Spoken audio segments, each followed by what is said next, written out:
तो चलिए सीधी चलते हैं आईपीएल 2026 के 28वें मैच में।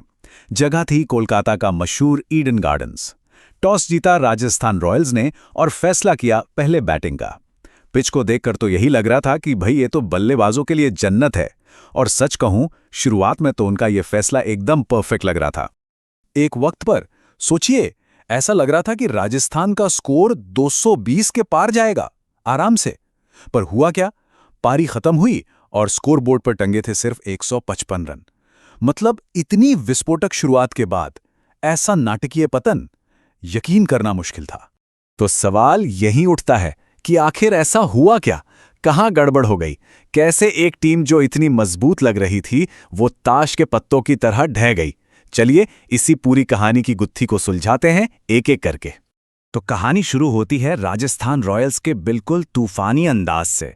उनके ओपनर्स यशस्वी जायसवाल और वैभव सूर्यवंशी क्रीज पर उतरे और मानो पहली गेंद से ही तय कर लिया था कि आज गेंदबाजों की खैर नहीं। ये सिर्फ एक शुरुआत नहीं थी, ये था एक सीधा सीधा हमला। जायसवाल ने पहले ही ओवर में चौका जड़कर अपने इरादे साफ कर दिए। और वैभव सूर्यवंशी, अरे उन्होंने तो वैभव अरोड़ा के एक ही ओवर में चौकों की हैट्रिक लगा दी। मतलब 3 गेंदों पर 3 बाउंड्री। सुनील नरेन जैसे बड़े गेंदबाज को भी नहीं छोड़ा। देखते ही देखते 5.5 ओवर में 50 रन की पार्टनरशिप हो गई।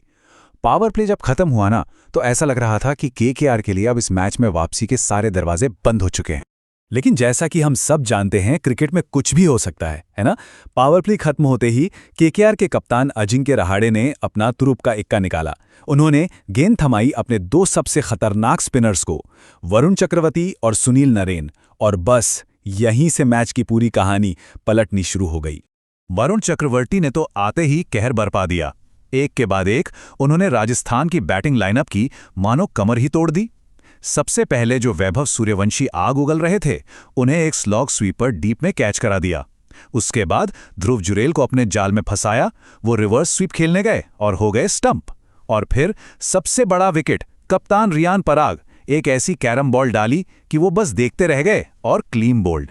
और आपको पता है, सूर्यवंशी का वो विकेट वरुण के लिए बहुत स्पेशल था। वो उनके टी20 करियर का 200वां विकेट था, एक बहुत बड़ा माइलस्टोन, और उन्होंने इसका जश्न भी पूरे जोश के साथ मनाया। लेकिन इस कहानी का असली सबसे बड़ा टर्निंग पॉइंट आया जब सुनील नरेन की गेंद पर यशस्वी जायसवाल आउट हुए। जायसवाल तो एकदम सेट थे, बहुत खतरनाक लग रहे थे, पर कप्तान रहाणे ने कवर्स में हवा में छलांग लगाई और एक ऐसा कैच पकड़ा जिसे कहते हैं कैच ऑफ द मैच। बस उस एक विकेट ने, उस एक कैच ने रनों की रफ्तार पर ऐसा ब्रेक लगाया जैसे कोई रेसिंग कार अचानक दीवार से टकरा गई हो। स्पिनर्स ने तो बस स्टेज सेट किया था, शो का असली फिनाले तो अभी बाकी था। और ये काम किया तेज गेंदबाज कार्तिक त्यागी ने। उनका जो 19वां ओवर था, वो राजस्थान के लिए किसी बुरे सपने जैसा साबित हुआ। कह सकते हैं कि ताबूत में आखिरी कील उसी ओवर ने ठोकी। हाँ, यही वो ओवर था, द गेम चेंजर। एक ऐसा ओवर जिसने राजस्थान की 180 या 190 तक पहुंचने की जो भी छोटी मोटी उम्मीदें बची थीं, उन सब पर पानी फेर दिया, बिल्कुल खत्म कर दिया। त्यागी ने सिर्फ 6 गेंदों में मैच का नक्शा बदल दिया। सोचिए, एक ही ओवर में 3 बड़े विकेट। पहले एक तेज बाउंसर फेंकी और रविंद्र जडेजा को चलता किया। फिर सिर्फ 2 गेंद बाद एक लो फुल टॉस पर शिमरॉन हिटमायर को भी पवेलियन भेज दिया, जो शायद राजस्थान की आखिरी उम्मीद बचे थे। और हद तो तब हो गई जब ओवर की 5वीं गेंद पर एक परफेक्ट वाइड यॉर्कर से रवि बिश्नोई को भी आउट कर दिया। मतलब एक सनसनीखेज अविश्वसनीय ओवर। तो इस पूरे ड्रामे के बाद, इस जबरदस्त कोलैप्स के बाद आखिर में तस्वीर क्या बनी? चलिए अब जरा आंकड़ों पर नजर डालते हैं और समझते हैं कि यह पूरी पारी कैसे और कहां बदली। ये आंकड़े ना पूरी कहानी खुद ब खुद बयां कर देते हैं। देखिए, पहले 6 ओवर यानी पावर प्ले में बने 67 रन और विकेट एक भी नहीं। उसके बाद बीच के 9 ओवरों में रन बने सिर्फ 51 और गिर गए 4 विकेट। और आखिर के डेथ ओवर्स में तो बस पूछिए मत, सिर्फ 37 रन बने और 5 विकेट चले गए। ये बिल्कुल अ टेल ऑफ 2 हाफ्स वाली बात हो गई। एक पारी के अंदर 2 अलग अलग पारियां। तो नतीजा ये निकला कि राजस्थान रॉयल्स की टीम 20 ओवर में 9 विकेट खोकर सिर्फ 155 रन ही बना सकी।